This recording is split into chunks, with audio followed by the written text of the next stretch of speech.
Hello cooking lovers, welcome to Revankar's kitchen. ಇವತ್ತು ನಾವು ಅವಲಕ್ಕಿ ಪಾಯಸ ಮಾಡೋಣ. ಇದಕ್ಕೆ ಬೇಕಾಗಿರೋದು 2 ಬಾಳೆಹಣ್ಣು, 5 ಏಲಕ್ಕಿ, 1 ಕಪ್ ತೆಂಗಿನ ತುರಿ, 1 ಕಪ್ ಬೆಲ್ಲ, 1 ಕಪ್ ಅವಲಕ್ಕಿ. ನಾನು ತೆಳು ಅವಲಕ್ಕಿ ತೊಗೊಂಡಿದ್ದೀನಿ.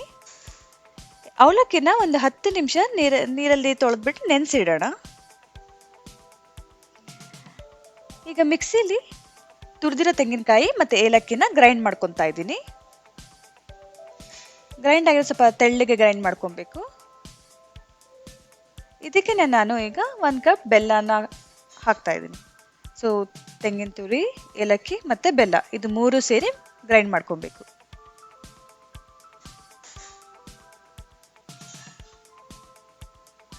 ಮತ್ತೆ ಚೆನ್ನಾಗಿ ನೈಸಾಗಿ ಗ್ರೈಂಡ್ ಮಾಡಿ.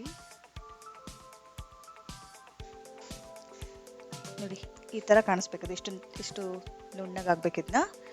ಇದನ್ನು ನೆಂದಿರೋ ಅವಲಕ್ಕಿಗೆ ಹಾಕ್ತಾ ಇದ್ದೀನಿ. ಈಗ ಬಾಳೆಹಣ್ಣು ಕೂಡ ಹೆಚ್ಕೊಂಡ್ಬಿಡೋಣ. ಸಣ್ಣ ಸಣ್ಣ ಹೋಳಾಗಿ ಹೆಚ್ಕೊಳ್ಳಿ. 2 ಬಾಳೆಹಣ್ಣು ತೊಗೊತಾ ಇದ್ದೀನಿ ನಾನು. ಇದನ್ನು ಸುಮಾರು 5 ಜನಕ್ಕೆ ಸರ್ವ್ ಮಾಡ್ಬೋದು. ಈಗ ಯಾವಾಗಲೂ ಶಾವಿಗೆ ಪಾಯಸ ಮಾಡಿ ಬೇಜಾರಾಗಿದ್ದು, ಸಡನ್ನಾಗಿ ಯಾರು ಗೆಸ್ಟ್ ಬಂದರೆ ಏನು ಮಾಡಬೇಕು ಅಂತ ಗೊತ್ತಾಗಲ್ಲ ಅಂದರೆ ಅವಲಕ್ಕಿ ಪಾಯಸ ಮಾಡ್ಬೋದು. ನಿಮಗೆ 10 ನಿಮಿಷದಲ್ಲಿ ಪಾಯಸ ರೆಡಿ ಇರುತ್ತೆ. ತುಂಬಾ ಈಸಿ ಇದು. ಹೀಗೆ ಚೆನ್ನಾಗಿ ಮಿಕ್ಸ್ ಮಾಡ್ಕೊಳ್ಳಿ.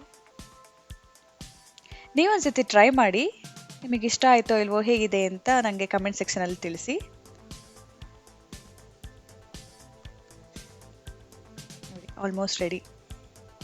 ದಿಢೀರ್ ಪಾಯಸ ಅಂತ ಹೇಳ್ಬೋದು ಇದನ್ನು.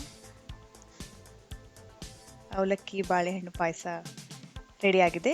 ನಿಮಗೆ ನನ್ನ ವಿಡಿಯೋ ಇಷ್ಟ ಆದರೆ ದಯವಿಟ್ಟು ಲೈಕ್ ಮಾಡಿ ಹಾಗೂ ಸಬ್ಸ್ಕ್ರೈಬ್ ಮಾಡಿ ಮತ್ತು ಬೆಲ್ ಐಕಾನ ಕ್ಲಿಕ್ ಮಾಡೋದನ್ನ ಮರಿಬೇಡಿ. Thank you.